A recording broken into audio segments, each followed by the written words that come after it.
Rector, Father Principal, my friend MR, my friend Megnath Reddy, Member Secretary, Government of Tamil Nadu, my friend Gopi,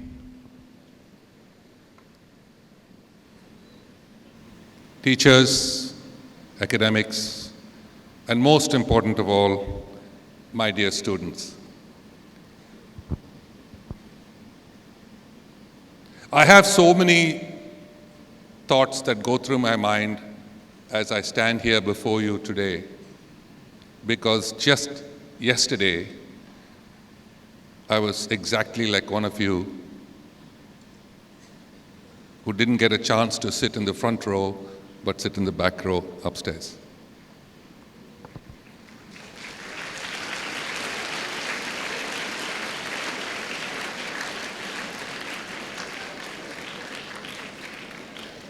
It has been a dream and a journey that I truly never expected, never imagined, never thought that this journey of life for me could have taken place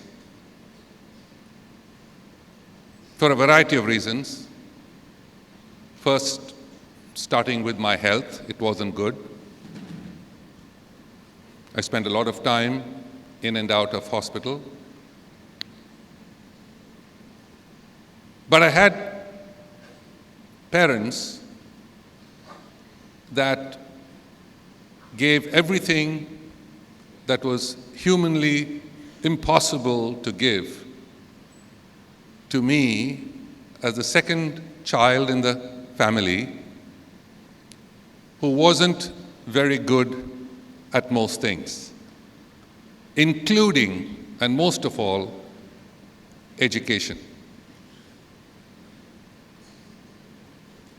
So my mother did all the homework with me, studied with me,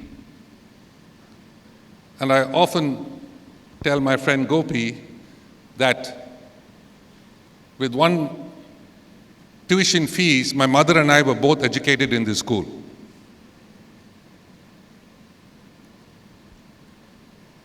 The most important part of being in this school, besides, of course, the incredible education,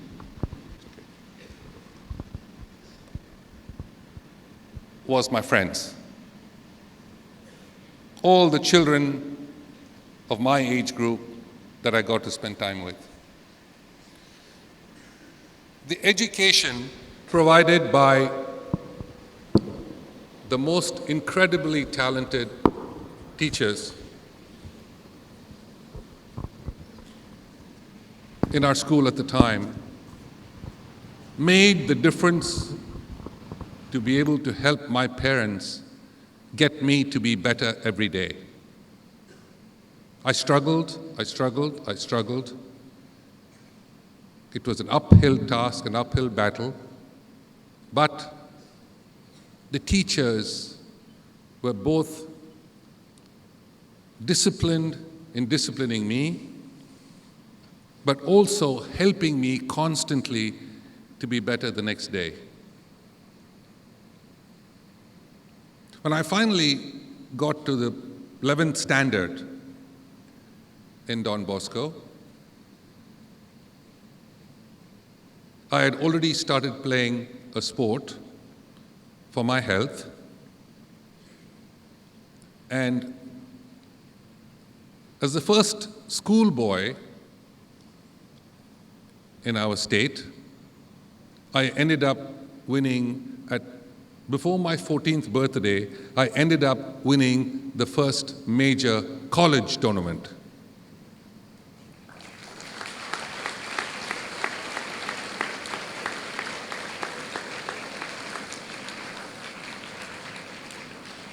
Everyone was 18 and 19 and 20. I was not 14 yet and struggling with health. But the one thing that the teachers in school did, because they were so helpful in my education and me not being the brightest student, helped me to gain confidence in myself.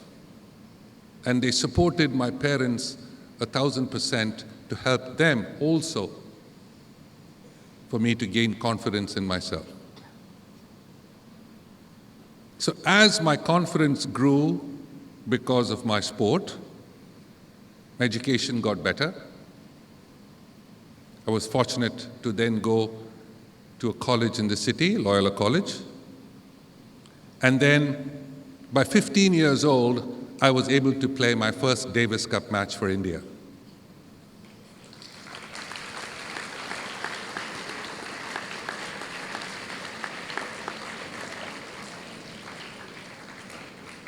The next 20 years was spent entirely trying to be the best that I could possibly be in a sport that I never thought I would get to play, traveling to places in the world that I never thought I would go, meeting people around the world that I never thought I would meet,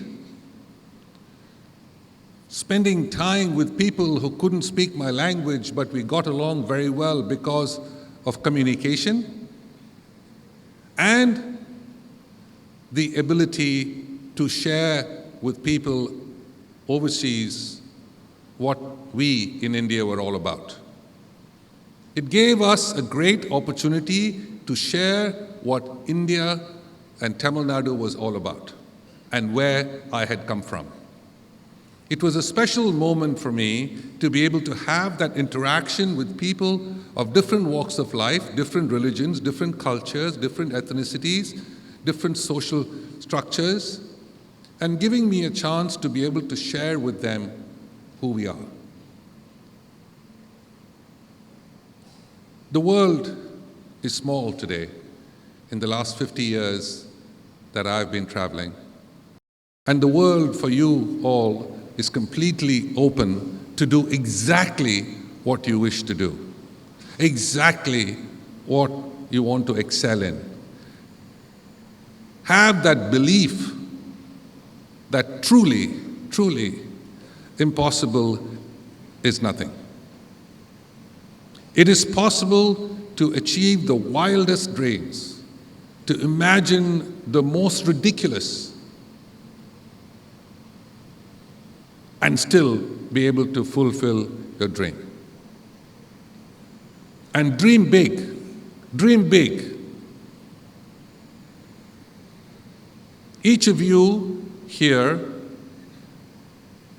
has been given a special privilege of being in an institution that is not just known here or in India, but across the world.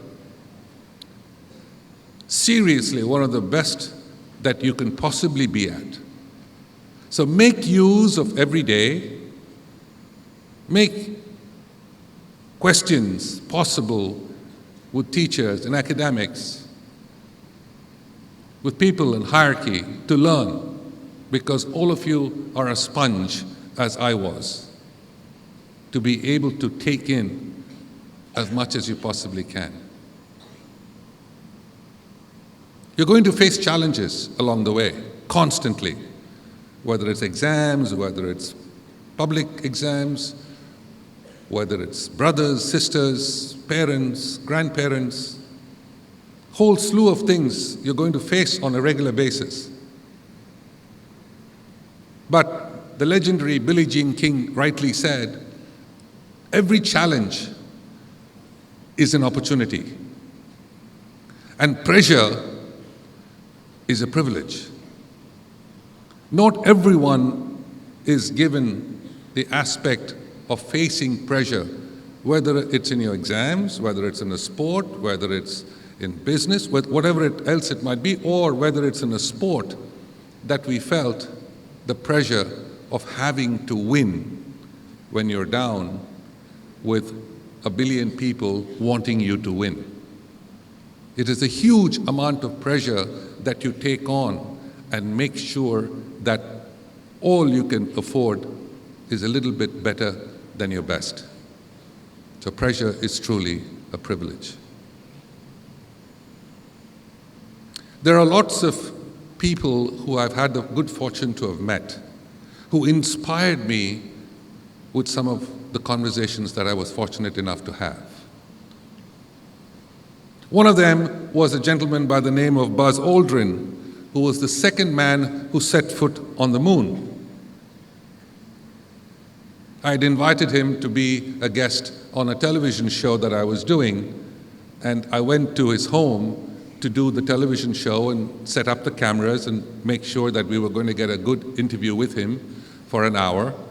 And I was looking around his living room, and he had fantastic accolades and mementos from a variety of sources, NASA and Columbia and Enterprise and Odyssey and the various space shuttles that have gone up, and Medal of Honor from the President, and so on and so forth. There was a whole bunch of accolades that I was looking at. But there was one little plaque in the corner of his house that caught my eye. And that was truly the belief that I think each and every one of us should have, your age or my age.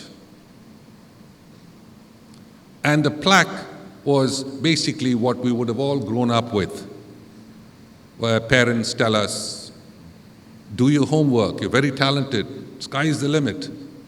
Practice hard, sky is the limit. Work hard, you're going to be whatever you want to be, sky is the limit for a person of your talent. And that little plaque on the wall in Aldrin's house basically said, who said sky is the limit as I left my footprints on the moon?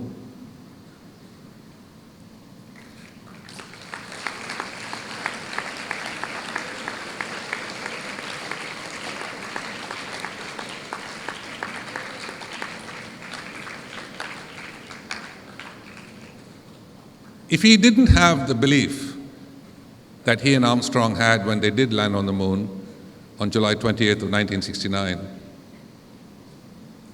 the world would continue to be different. There were things that were discovered, things that were invented, things that people didn't believe could happen, happened. So every single one of them came from different backgrounds from around the world. And for me, everything in my life started right here at Don Bosco. It's a special place for a variety of reasons. I have special fondness and special memories. I'm always been grateful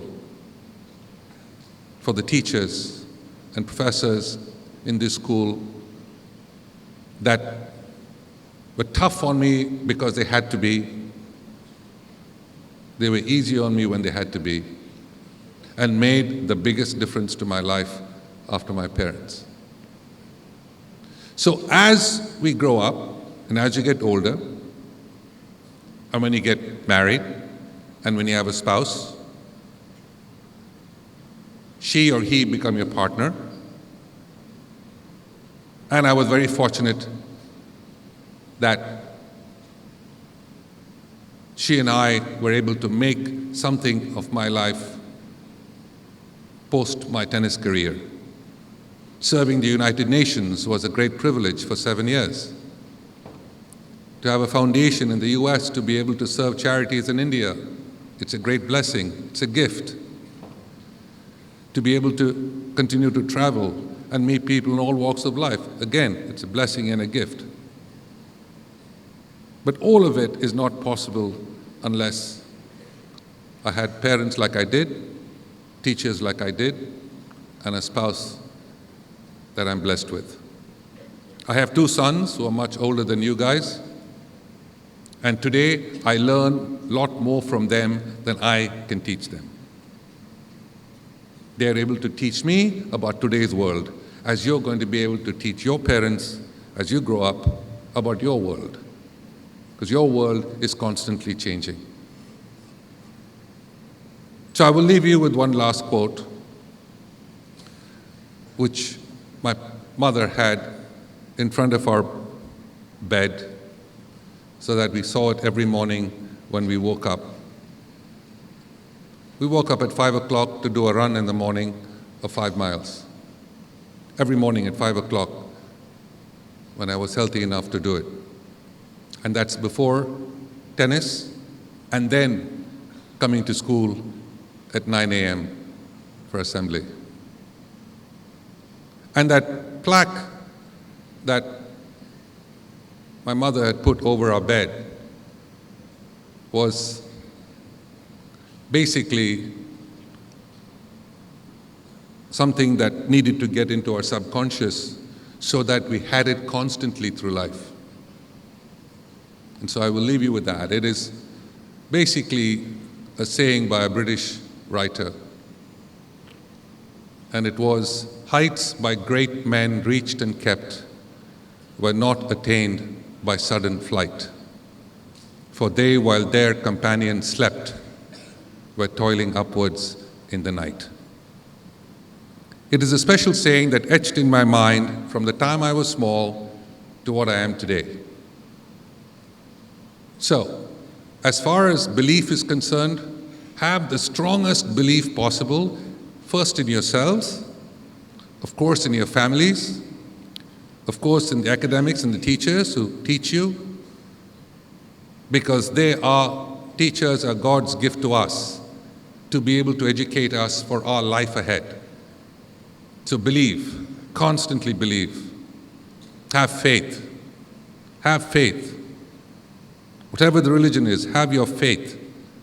It's going to stand you in good stead as you travel to different parts of the world. The world is much smaller today. If you don't know where you came from, you never know where you're going. So, make sure that you have interaction with your friends. Make sure that you're constantly trying to be better tomorrow than you were today. And make sure that when you get good, when you get great, when you travel the world, and you will be the best in whatever field you choose to be. But the competition is really yourself. Try to be the best of yourself you can be. And when you do all of this, and when you're able to stand in front of a school where you are a past pupil and come back, the things that strike you the most is the fact that this is where it all started. They gave me the opportunity to be able to be the best of me that I can be. And with everything else, nothing comes to fruition unless we have divine intervention. So, thanks to my parents, thanks to Lord Almighty, giving me the opportunity to come back here and be a part of this assembly with all of you. The greatest gift for me is to be able to look back for 50, 60 years and see myself sitting right there where you all are sitting. So I wish each and every one of you the very best, the best that you can possibly be. I am grateful to Father Rector, Father Principal, and all the dignitaries on the stage for inviting me and honoring me in this place.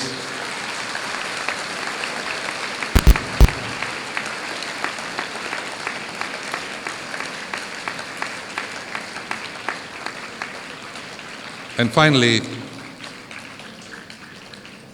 my two last thoughts are always, when you get good and great, make sure that you're out in the world representing your family, your school, your state, and your country, wherever you go and whatever you do. And every morning when you wake up and every night when you go to sleep, make sure that you hug and kiss your parents. God bless you.